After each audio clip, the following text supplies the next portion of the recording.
Hi, everyone. Welcome.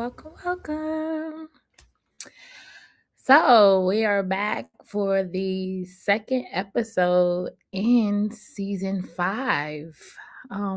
So, how's everyone been today? I'll wait for this chat to light up a little bit more. Come on in the room, y'all. Come on in the room. So, we're going to take this time, the first few moments of every episode, we take this time to greet everyone and to also share the link out so that way everybody can see Birthing the Untethered Heart podcast. So go ahead, send your texts, do your shares. YouTube, go ahead and view us as well. We should be live on those platforms right now, both Facebook and on YouTube. So I'm going to do the same since we are officially live now. And you should be able to see it from my host page, and it's Angela Nicole MV page. So definitely take this time and share it out. She's going to be joining us at some point this evening. But right now, I'm here solo. But we do have an awesome guest today. We do. So I'm trying to find the link myself so I can be obedient, follow my own instructions of sharing it out. And let's see.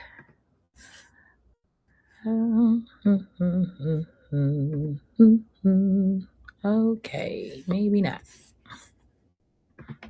Okay. Does anybody got anything to share?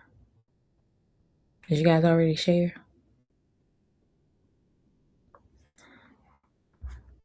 Right now, all I can do is tell people scroll on down. So I'm Shara Akporji, and I'm the co-host here on Birthing the Untethered Hearts. Me and my beautiful host, Angela Nicole. This is season 5 for her, season 4 for me. But I was a guest in season 1. And I do a little bit of everything. Hey, Mama, thanks so much for joining. I think it's just me and you right now. Shalom. And with that, we have had a plethora of guests and it's been fun. I also manage a lot of venues and aspects of life. My husband, I have parents, I have siblings. Hey, C, thanks for coming. A lot of friends, a lot of acquaintances. But ministry is probably the most forefront thing for both of us. We have a lot of different ministries. So also you can follow me on She on the Go in the City. I'm actually working and getting better in that. A lot of creativity is what you'll see come forth through my host and myself, whether we're designing, planning, painting, singing, creating is what we do. Definitely forever creating. So guys, today we are actually joined with our second person on this platform, our second male to come to this platform. He is a pastor, and he's also going to be hopefully one of the guests. Yes, he's going to be one of the guests, I believe, for the Mental Matters conference that's coming up in May for us. So if you don't have it yet on your calendars, please make sure you save the date. It's May 23rd, and it's going to be hosted here in the DMV. We have not disclosed the location yet, but I know she is going to do a registration link and post it soon. So you guys, actually, I think registration actually went live. I take it back. Registration is officially live as of today. So we're good to go. So make sure you get to Angela Nicole MV page and click the link below And so it's Mental Matters, Birthing Untethered Hearts Incentive 2026. And tell everybody, tell your friends, tell your family. Hey sis, hey Michelle. Her husband was up last week. So this week we have a new person. So but other than that, let's see what else we got going on. She is also, I'm gonna talk about my host since in her absence because she don't really get a chance to talk about herself that often. She is also doing Siren Saturday. So follow her on the last Saturday of every month where she is sharing out. You'll definitely see her coming up with a lot more things. We're holding her accountable in 2026. She got a lot to do. Also, we just been busy. Like season 5, it was nice to kind of get a break and just lean into what the men had to say this season. And because they get a chance to talk so often, because we women talk all the time. So it's nice to hear what the guys got to say. And they're coming from different backgrounds. Like everybody's not cookie cutter. Everybody doesn't have the same story. And that's what we appreciate. We appreciate the diversity of our panel. And I think it's going to be pretty fun this year. So let's see what else. So anybody got anything fun they want to talk about in between time? Everybody in the chat so far looks like family. So anybody have like a favorite memory meanwhile or anything like that? Anything they want to welcome, good evening, Makeup by Coco, good evening. So because I talk about me but I don't talk about me, but nevertheless we'll see.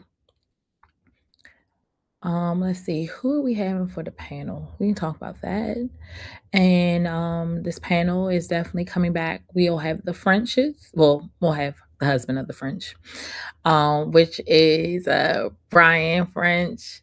And then we'll have, let's see who else is on this lineup. We have the Phil Martin who will be coming for the actual incentive. Then we'll also have, let's see, anybody else. I know we have like 2 more people. Jason Jones will be also joining as a facilitator for the Mental Matters conference. And Albert Chatmon will be joining us also for Mental Matters, which is going to be great because, hey, today's guest is actually Albert Chatmon. And he is one of our first facilitators. So this is going to be great. So he is a multifaceted leader. He's a speaker, a coach, an entrepreneur, and I'm going to let him talk about himself because he's going to be live with us tonight. And we definitely want to hear what he has to say. So when is the conference? Thank you. See, hey, Faith, how the conference once again is in May. It's gonna be May 23rd, and once again, it's gonna be here in the DMV. We don't have the location disclosed yet, but guess what? If you click the link, I'm sure to give you more details. How about that? Then also, let's see. Yes, we are excited about Mental Matters. We're excited to hear what the men got to say in general.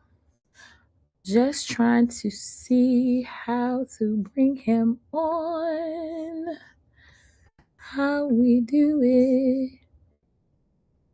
Thank you for sharing. Guys, keep sharing.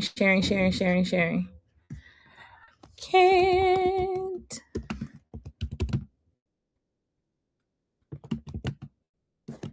Let's see. I'm sorry. I got to share and send a note at the same time.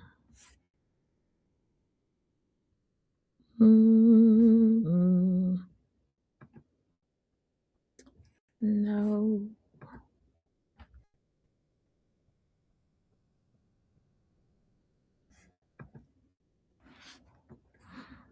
Y'all, please bear with me.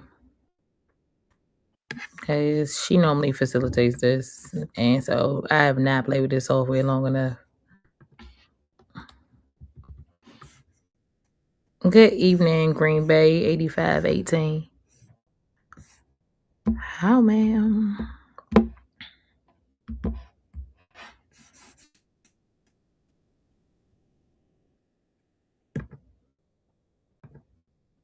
Nope, that's not it.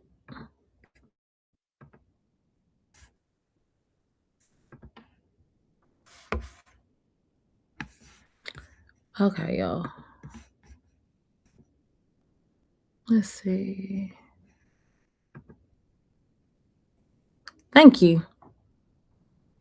I can't hear you, but welcome. You are talking.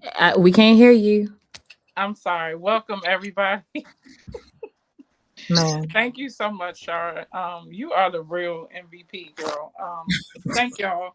I had some traffic issues, and Shara definitely is the most valuable player in opening up today. But I'm so happy because she did an excellent job on the fly without being prepared. So thank you so much. You did a great job, seriously.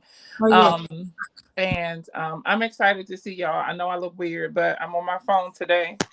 Um, and we are excited to have our guest come on. He is my brother, and as Shar said, he is multifaceted in so many things. He's an excellent general in the faith, and also just a general in the community as well. I'm gonna let him introduce himself. I don't want to say too much because I definitely am excited to have him on with us today. But I just wanted to say thank you again, Shara. You are a lifesaver, and you did it so beautifully. So thank you. And without further ado, we welcome my brother, Mr. Albert Chatmon II, onto the screen. Hey, brother. Good evening. Good evening. How are Good you? evening. Good I'm good. evening. How are Good, you? good. I think my cat was very close. But thank Yeah, you. same. It's the phone situation. I don't Uh-oh. like it. My computer is down, so here we are. That's all right. I'm so honored to be here. Thank you. Thank you for welcoming us. And for joining us. We are really grateful for you being on. So just take a moment to introduce yourself. I'm gonna try to see if I can change our camera situation so we not so close. But go ahead. I'm gonna work with the Oh, technology. look like my head is. I know it's like cut off, right?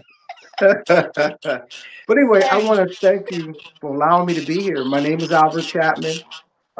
I'm a native of Fort Washington, Maryland. I am married to my wife, LaShawn, over 30 years. Two boys, Al and Alex. And I am a pastor at New Beginnings, Church of Prophecy. And I own a business called Chapman Property Management. We're property investors and managers. And Yeah. my one of my biggest enjoyments is I do something called ACM, Albert Chapman Ministries, where I get a chance to become a speaker, inspirational speaker, motivator, and an author.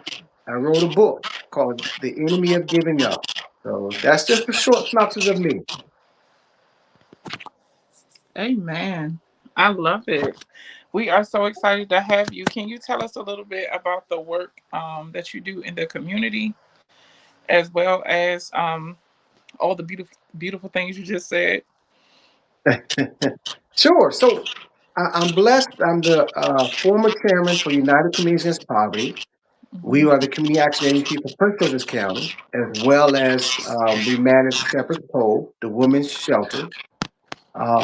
And we really pretty much do a lot of work with the county executive and some of the unique programs for economic development and trying to make sure we have funding and opportunities for people that are trying to buy low to moderately low income housing. And so my wife was also got me into a food shelter. So we're helping the food shelter here in the area. So we try to do a lot just to help the community, especially in these times. Yes, for sure. What a blessing, because we definitely need it. One of the um, things that I really am grateful for is the help that you gave me as we did so many years together, where you allowed me to use your space to do our feed the need events for Mhm. my homeless. It's called Feed the Angels DC, a program I ran every year for about 4 or 5 years straight. Mhm. It Yeah. was my gift to people on my birthday, and we had concerts, benefit concerts every year. The musicians played for free, the singers sang for free, and we Mhm. just came and worshiped God and made and people donated food and clothing and money for the homeless. And it Mhm. was just such a great time to connect and build our community. And so, one of the things that I'm grateful for is just connecting with you and other men who really see the need um, for us to be involved in our community. So, what are some Mhm. things that you have seen either from your own experience or from, being in service to our communities? What are some of the struggles that you've seen our men or the matters that they have expressed to you in regard to their heart, mind, and soul, and even spirit? Yeah, I appreciate that question. I think right now, a lot of young men are dealing with the challenge of trying to provide for their family. Unfortunately, a lot of our young men aren't with the mothers that are children they're raising. But some of the challenges is how do you find a good job, especially in the DMV, DC, Maryland, Virginia area, in which you can really, do a good job in raising your family. So I Hmm. think that's one of the main challenges. Mhm. Yeah, and Awesome. I'm sorry. No, I said awesome. That's Yeah. a good observation for sure. Yeah, I think that's one of the number ones. I think another second problem we have is we have a big gap between the Gen Zs and the older generations, especially the baby boomers. And so a Mhm. lot of them don't have mentors or people in their lives to help them understand the value of things like God, the value of having a unique relationship with your wife and family. So it's Mhm. a lot of that's also another challenge I see a lot with young men. That's a good point. So we're getting some feedback with your camera. I'm sorry, your Oh, audio. Give me 1 second. We may have to pull you if you can pull your mic back a little bit, maybe. okay. Testing 1 2. Is it still bleeding? Um, do you hear it, Shar? How is he on your end? Testing 1 2. I'm sorry. 1 2. It's still giving a little feedback. Just a little bit. Okay. Uh-oh. Let's try one more thing. Testing 1 2. Is it still bleed feedback? Still Not a, looking. Let me. Is it okay if I'm gonna go out and come back in and maybe try to reset it? Hopefully that'll help.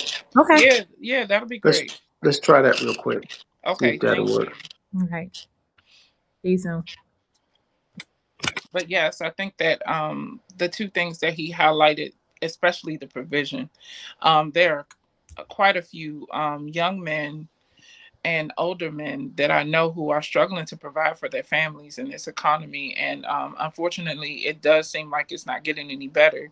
Right. And so there is a lot of conversation around what men need to do to to to really get back on track and having what they need and finding the resources to take care of their families. um and so and even the gap you were talking about, the gap. You want to try to do a quick test real quick before we go on? Sure. Testing But 1 2. is that Testing better? 1 2. I don't hear it on my end. It's not better. You may have to back up from the mic a little bit, brother. Is that what? Uh-oh. It might just be Is you that too what low. it is? Yeah, your voice, you have a resounding I got my technician coming. Okay. Come on, wife help. Yes. Yeah, we got a technician trying to help us on our end. Love it. Thank you. But I was saying, I definitely wanted to piggyback on what you were saying about the men struggling to find resources or struggling to provide for their families. because I definitely have seen that for myself. And so these are some definitely trying times we living in financially for all of us. Not just Um, I'm sorry. so no, you're fine. I know So that's the focus, right? This is right, trying to fight for listen, everybody. we gotta grow up so we can be Josephs in the land for sure, Baby. and store up some food and some shelter, child. Need Cause some family, you don't know war. What the world's going listen, on? Hey, we are definitely trying to get ourselves together and figuring out how to survive. And find a piece of the pie, like they say on Good Times. huh. Because life is really life, and for a lot of people, and I don't think I know, really anybody.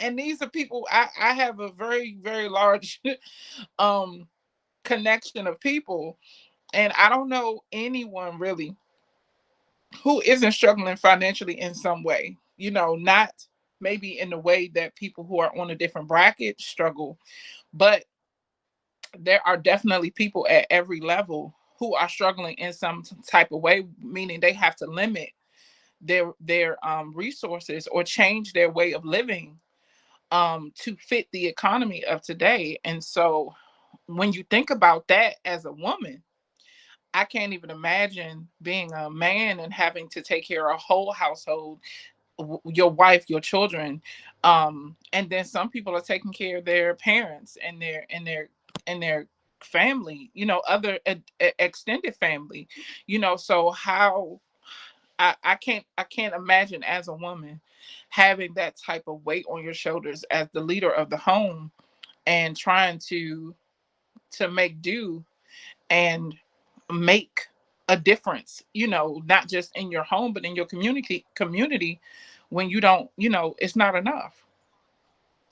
Hey brother, you good there? I see you I guys think got a so. Does that new. sound better? Yes, much better. That sounds better. Okay, sorry about that. My son is our technician, so he said we got to switch mics and things. So sorry about that. Nope. Thanks, nephew. He saved the day. Yeah. All right. Thank you so much. I want you to finish your thought about the gap between Gen Z and the older crew, the baby boomers. But I was just highlighting the fact that it's hard on women right now financially. So I can't Yes. even imagine the Yes. weight that it is on a man to have to carry the household in different ways. Of course, we live in a different time. I rolled my eyes, forgive me.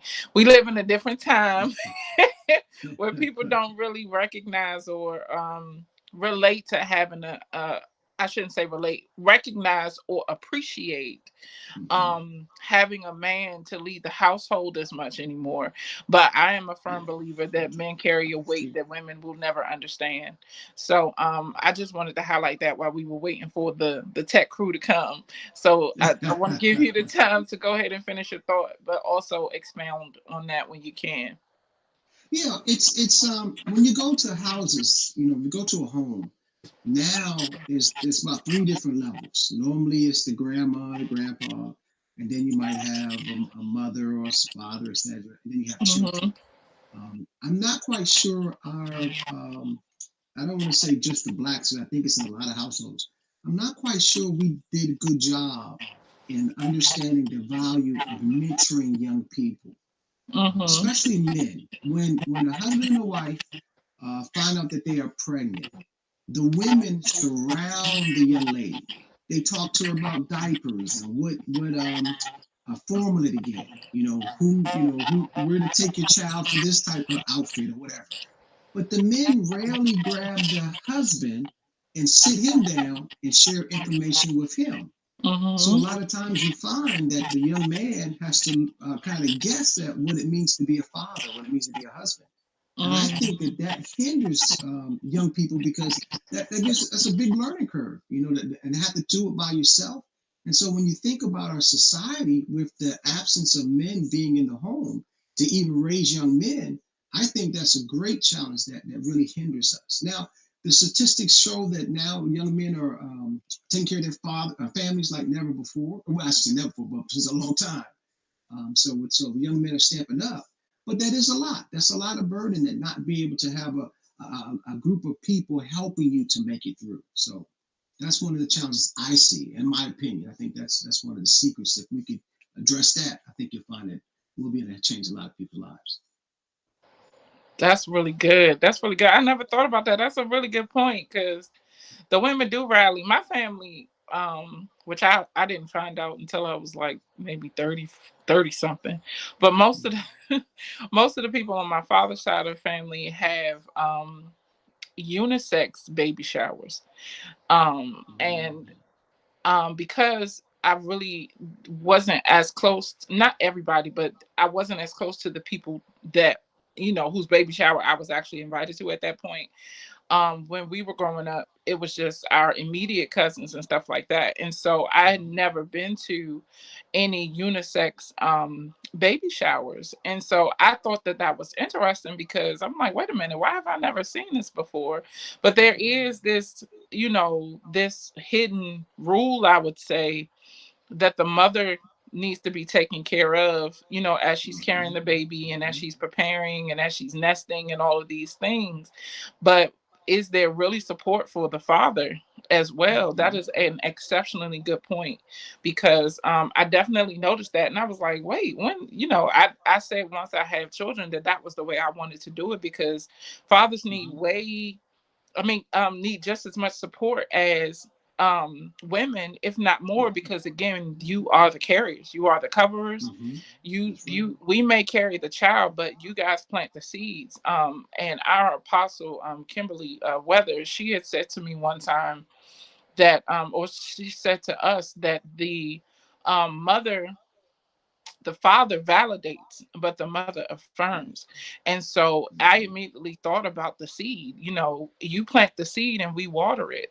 So if there isn't someone in the community making that balance, I know a lot of women raise children as single mothers, but we need our men to sow into them the validation and the confirmation and the strategies and all the things, so that they can really pursue leadership as a man. How do you think that we can kind of bridge that gap in homes where there are single moms, or where that community hasn't really been cultivated?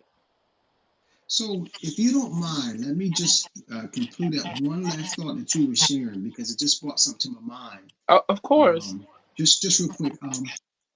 One of the things the Bible anticipates, that a husband and a wife are going to get married and have children. And when you read Ephesians, the 6th chapter, it talks about husbands loving their wives.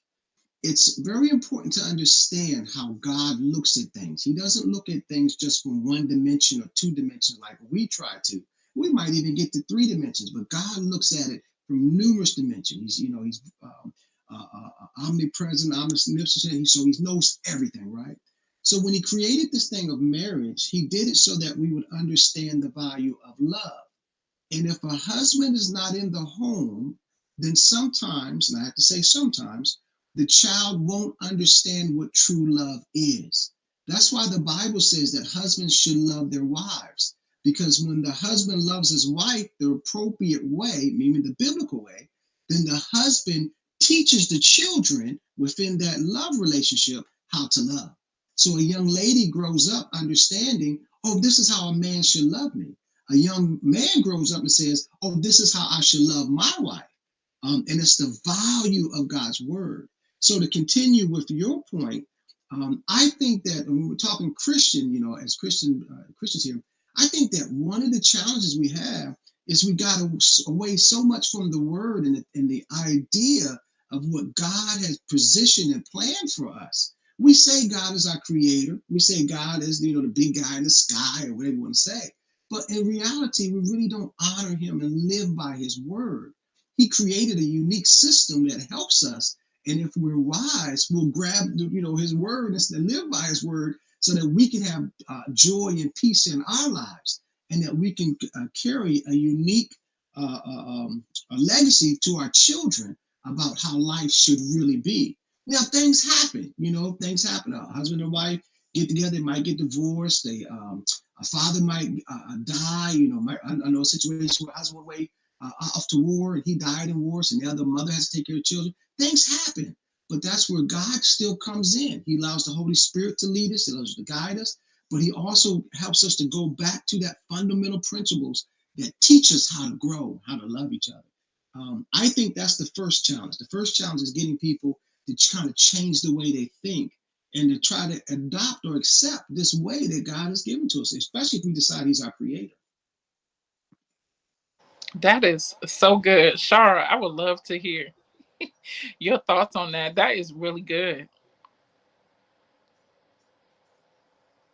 So I love how you took it back to the original intent and the purpose of unions and marriages the biblical way, and how it literally is like you set the expectation from the first start of conception, because of the fact of it's meant you're meant to mirror not only his image but also his likeness.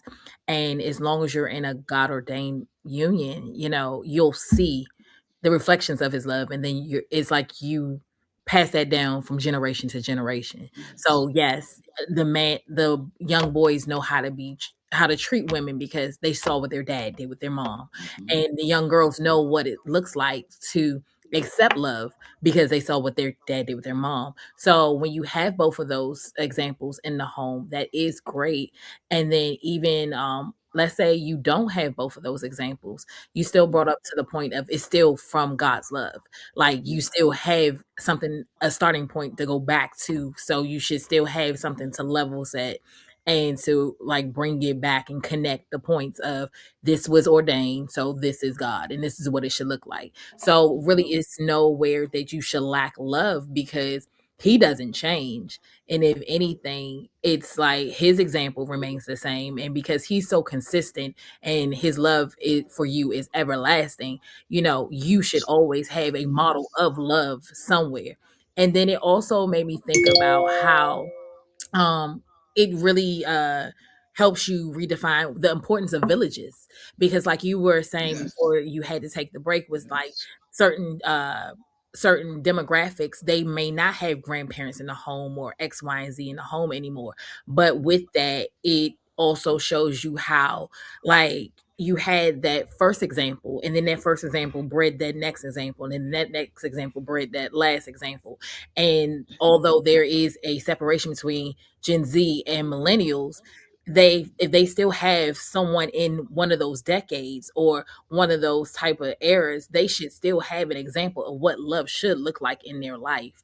So it shouldn't be a lack anywhere. And so therefore the young boys still have mentors, but they're not as prevalent. So then it's like, well, what did we do as a generation, or where did we drop off of as parents or as uncles or as Mm-hmm. sisters or aunties? What part of the village didn't we play our part in? And so that really makes us look back at, yeah, we have regular communities. I mean, you used to be able to go next door. Your parents used to be able to leave you next door. You could go outside. It's not like that anymore. You had your church community. You did everything with your church community. It's not like that anymore always. You have cliques, you have all types of Mm-hmm. things now. So it's such a difference from from millennials to Gen Z now. So there is a lack, and I can see the gap, like you pointed out. Yeah. Yeah. Yeah. Let me Yes, make a quick I fully agree. Go ahead, brother. just real quick for the men that are watching. It's very important to understand this. You cannot appropriately love your children or your wife if you do not understand how to love God. It's Hmm. from our love with God that we learn how to love our wives appropriately and our children appropriately. It's a sacrificial love. So I just want to throw that in real quick. No, that's really good. I'm giggling because that's what Abba gave me to teach out on that Sabbath siren call that Shar was talking about earlier, that I do every fourth Saturday of the month, and that was not a plug. That just it literally just happened on Saturday. um, and he had me talk about love and the fact that love is enduring, it lasts, and it doesn't die, and it believes the best of others. That Yes. was something that he just kept pulling out to me, and I think that that is definitely something that we are lacking in our communities. It's so funny because I was just with my godchildren, and I was waiting on them and their dad to come, and I saw this man with his three daughters, and he was by himself, and the girls went to the bathroom, and they were just taking a long time, and he was just sitting there antsy. And so one of the young ladies that was sitting with a group of other ladies at the other table went in, and she was like, "I'll go check on them." And so he was like so relieved because he didn't feel like he could go in the bathroom. Now my best friend is not like that. Either he going in the woman's bathroom or he taking them in in the man's bathroom. But this father was just a little antsy. Like, I don't know what's going on. I don't know what they're doing. He just heard them giggling, and he just knew they were tearing the bathroom up. But I thought it was just so wonderful that she, helped him. And I don't know if he was a single dad or not, but he was a single dad in that moment. And so I think that when we as a community, just like brother said, when you love God, your automatic instinct is to love people. And in that moment, she loved that man and his children in a way that her community needed it. And so I do believe that that is still exists, that there are people in each generation who still believe in community and who still believe in love and who still believe in being an example. I had a lot of grandmothers. I had a lot of uncles. I did not grow up with my father in the home. So I know the feeling of not seeing a father love a mother, or not knowing what love looks like, as a woman. And it's no slight to my dad. Y'all know my dad, and he's amazing, but we just didn't have him in the home. And so there was a lack there. And that lack has affected my relationships and me having the ability to, having um the capacity to understand what a man deals with and how he should love a woman. But I thank God for restoration and learning it now from my dad. And the way he loves me is very different and very intentional. And seeing the way that he loves his wife, and seeing the way that my stepdad loved my mom, like I noticed the difference. It is a very, very excuse me, different thing as a woman. So I can only imagine what it looks like to a little girl to see her father love her mother, or to a little boy to see his father love his mother. And we really have to return um the weight of that, the how priceless it is to have both units of the family healthy, in a healthy family loving each other.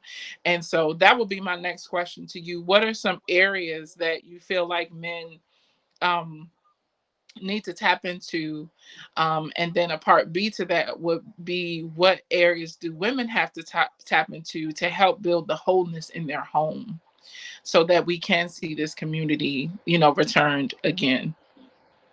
So I ran into a group called Promise Keepers a few Hmm. years ago, and they had this idea that I just thought was phenomenal. And they were saying what we need to do is have, as men, we need to have three people in our lives. We need to have a Paul in our life, a Barnabas, and a Timothy.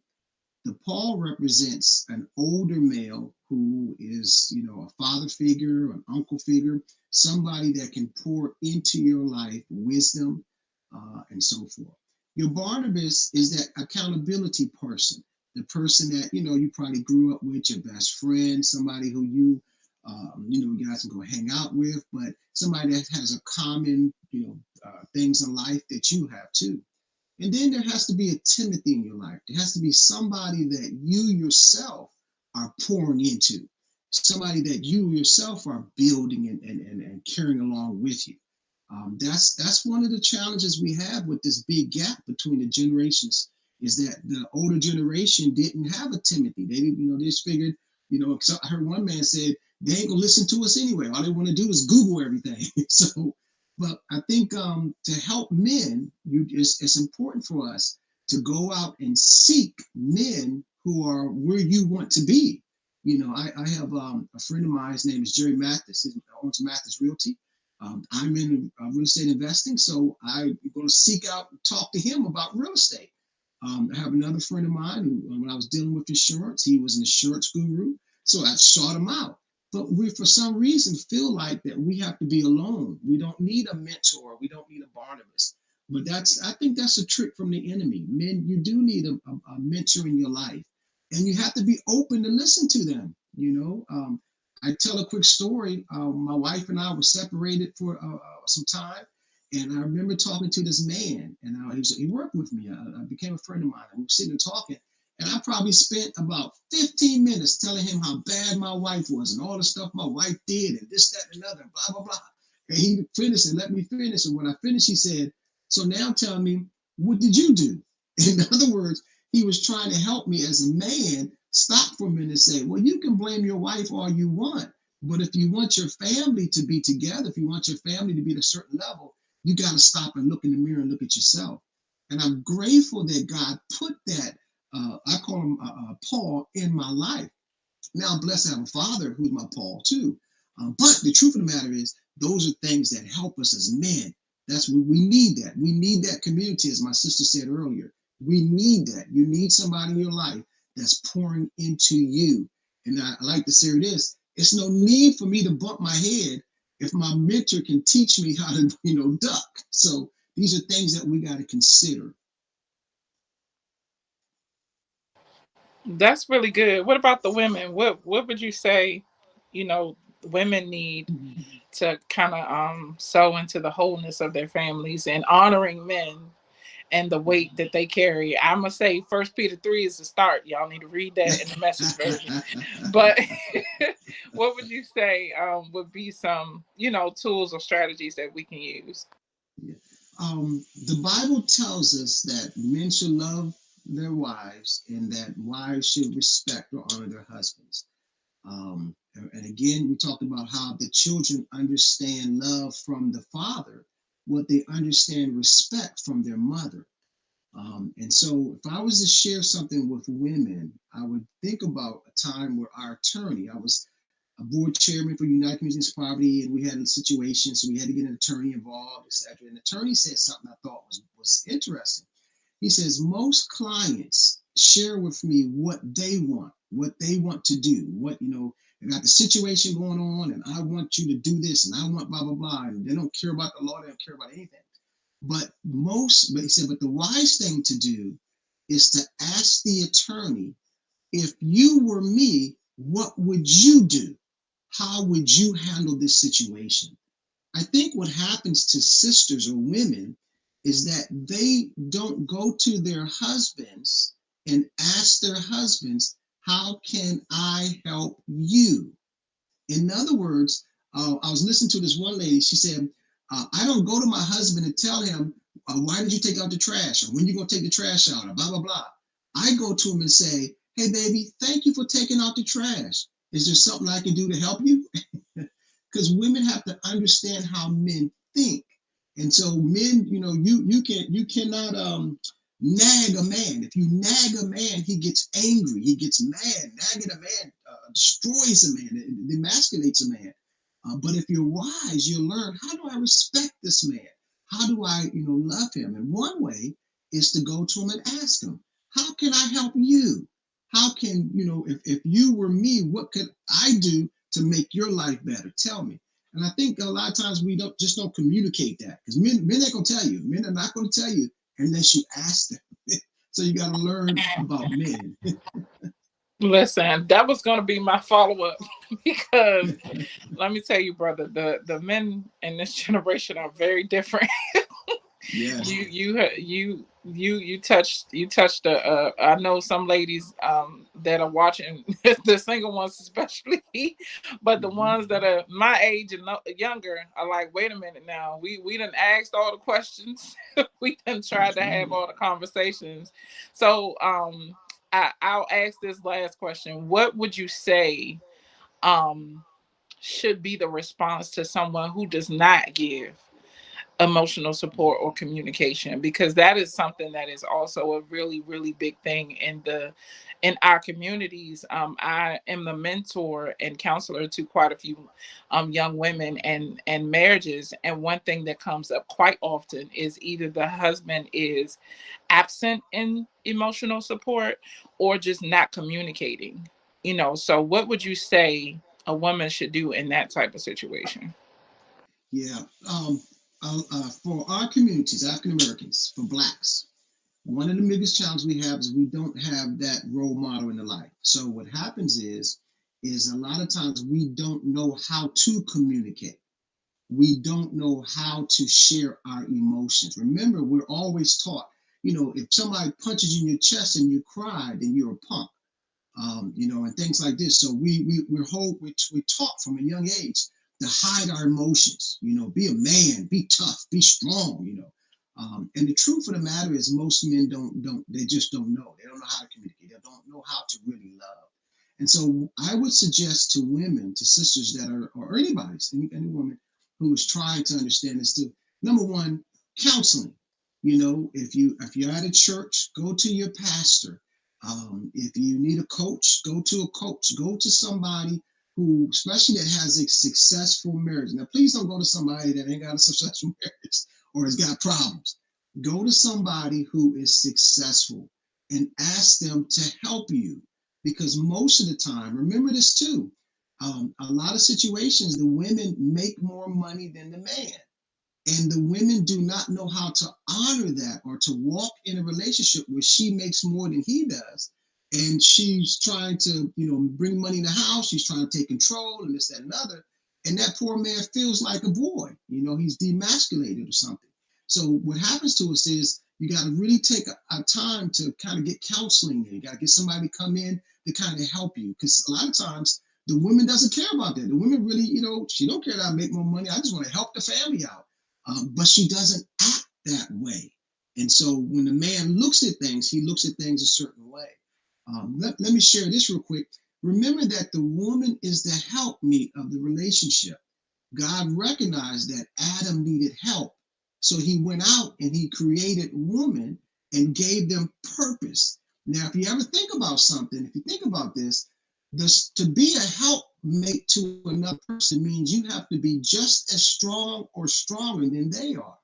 And you have to be wise, and you have to be somebody who's willing to understand, to take a break, to kind of understand things. So what you have to do is you have to pray and ask God to give you insight. Women have a unique intuition about things. Find somebody that can help you.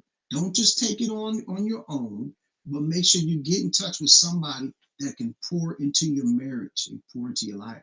I think that's a secret that we miss. We try to do it on our own. It's okay, but remember, if he doesn't have Paul in his life, he doesn't know. And he's not going to let you disrespect him or take his manhood. But another brother can come in and talk to him and help him. So sometimes it's best just to get help. That is beautifully, so beautifully put. Now, Shara, I know you got, I know you got something to say on that one. So I was pass it to you, and then I'll close out. My favorite scripture.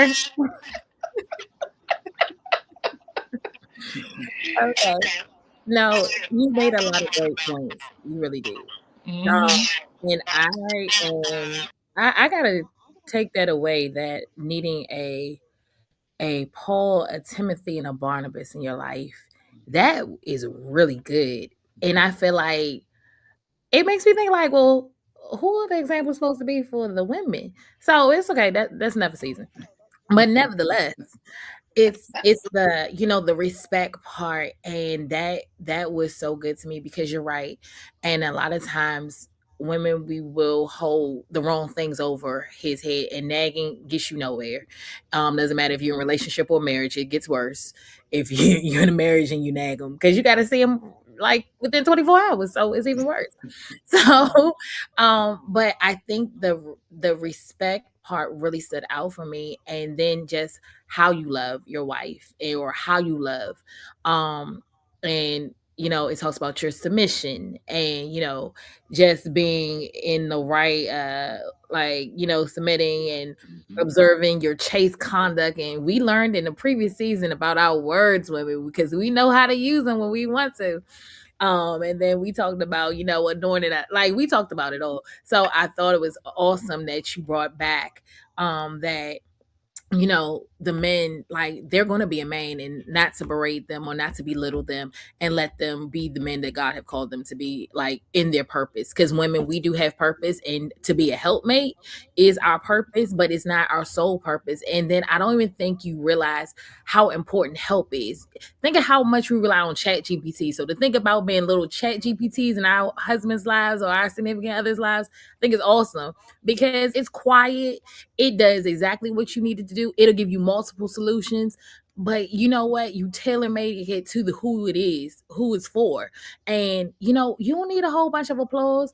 You're there as a help. It's okay. Let him think he got the credit for everything. It's fine. It's okay. It might have been your idea, but it's okay. It came from him. So therefore we're gonna let it stay with that. And I loved it. I really did. This was really great to me. I really, really, I hope you come back again. It was great having you.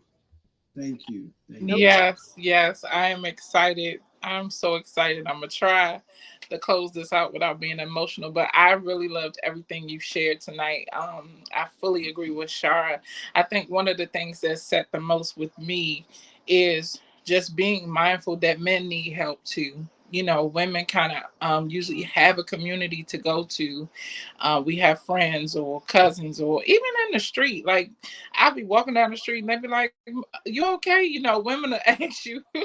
And Mhm. even the guys, especially in my neighborhood, I don't know why, but it feels like the guys just have a sensitivity, in this area, to really ask, and protect their women. I have not seen that in a while, so it was really refreshing to see that. I was talking, I don't know who was that, you Char? I was talking to the other day when that guy started talking to me, Yeah, I was like, you telling think me the about neighborhood is the trash? construction across the street. Right. It was like random, but they felt really inclined to give her every detail of why the roadblock Yeah. was there, why the people were sitting in the car over there. I'm looking like they Wow. just walked into your car. Yes. And I was like, "Thank you, sir." I was wondering what they were doing, and he just gave me all the deets. It was a Mm. really refreshing conversation. And I feel like women often do that a little bit more than men, but when do we provide that to them? When do we say, "Hey, are you having a good day? What do you need?" And some women are naturally like that, especially the ones who Mhm. are motherly, like they call me all the time. Sometimes I get on people's nerves when I ask them how they doing, because I have to ask it so often. But I think that it's something that we need to consider. I love the way you said the young lady posed the question. She didn't say, "Why didn't you do this?" or "Why didn't you do that?" I love when you take out the trash. How can I help you? What do you need from me to help keep this thing I love? Yeah. And Yeah. I am a firm believer that happiness, especially a child's happiness, really relies on how happy their parents are. And so That's that true. happy wife, happy That's life true. is not enough in my position. I definitely believe that it needs to be happy house, happy spouse, and then the children are happy. And I know that that entails putting God first and allowing him to speak. I believe in asking him, "Hey, what's wrong with my husband? What do I need to do to help him? What do I need to do to consider him? How do I pray for him?" Like, even seeking God on that part, That's because right. sometimes if he doesn't speak, God has the answer. Because men, excuse me, do not always like going to therapy, and it is a big issue in our community as Black people, because we've been told, even women, some of my mentees, I talk to them and they will be like, "I'm not going to see no therapist because crazy Mhm. people do that," and it's Mhm. it's funny, but it's a real serious issue, because some of these people really do need to see a therapist. And so that's what this ministry is about. That's what this podcast is about. So I thank you for helping us get back to Mhm. ourselves and hearing the tools and the strategies on how we can heal and make ourselves whole again. I am just so proud of you, big brother. Not because of anything I have ever done, but Mhm. because you have really highlighted the kingdom today, and you always do. As I said, on your brother's birthday post, your family has been a very, very strong source of support and training and uplifting and just love in my life for so many years. And I am just so excited to have you be a part of this journey and join us. If you like what you heard today, if you were a part of this conversation, if you're watching a replay, come join us on May 23rd from 9:30 a.m. to 2:30 p.m. because my brother is going to be back, and these same jewels and tools that he done gave us, he's going to give us even more as a facilitator for the Mental Matters incentive this year. So thank you, brother, for being on. Thank you, Shara, Thank you. for Thank you. saving the day today. I'm Yes. just really grateful. Thank you all for tuning in. I saw Coco in the comments supporting her bishop. Hey, sis. Pastor Michelle, as always, thank you for supporting us. Her husband is going to be back. Shara is going to take a break to celebrate her beautiful marriage on April the 7th. So Michelle is going to come and be our guest co-host while Yes. we have her husband back on. And next week we have our next facilitator. He's also a facilitator, as I said in the last show. Brian French and Shara mentioned earlier. But next, the third Tuesday of this month, we are going to have Philip Martin, who is going to join us for the first time on the podcast. He is also a big brother of mine who has been intricately supporting Kingdom. And I'm just so excited to have him as well. We're going to have him on the podcast. And then, brother, we're going to have you back, right? I know we talked Oh, about thank you you. joining on the 19th when everybody is on, but we're going to have to get you back just all so we can have you all to ourselves again. This has just been really great. Do you have any final words for everyone before we close out? Just thank you. Thank you so much for this great opportunity. I did write a book. I'm an author. If I can do a shameless plug, Of I course, wrote a of book course. called The Enemy of Giving Up. And I pray that that book will be a blessing to you. It's in, what's it called? All kinds of stores and things like that. And on Amazon. But thank you Yes. for having me. Thank you so much. Thank you, thank you. So make sure you guys go on Amazon and search Albert Chatmon Jr. It's three of them, y'all. So make sure you search Albert Chatmon Jr. They are all phenomenal. So you're gonna hear these names. Thank you. So make sure you Thank know which you. one we talking about. and go cop that book. You said The Enemy of Giving Up, right? Yes, the enemy Yes. of giving up. The enemy of giving up. Make sure y'all Yes. go sell him out, y'all. Let's sell him out. And we are so grateful to have you. It is indeed an honor, big brother. This is my big Thank brother, you. y'all. Yes. Y'all would Thank not you. have Minister Prophet Angela Nicole without this man. I'm telling you. So Oh, thank thank you you. for all that you are and all that you have been to me and all that you shared with us today. Um, and we hope you guys are healing. We hope you guys are growing. And until next time, let's untether together. Love you all. Have a great night. Bye. Bye. Bye.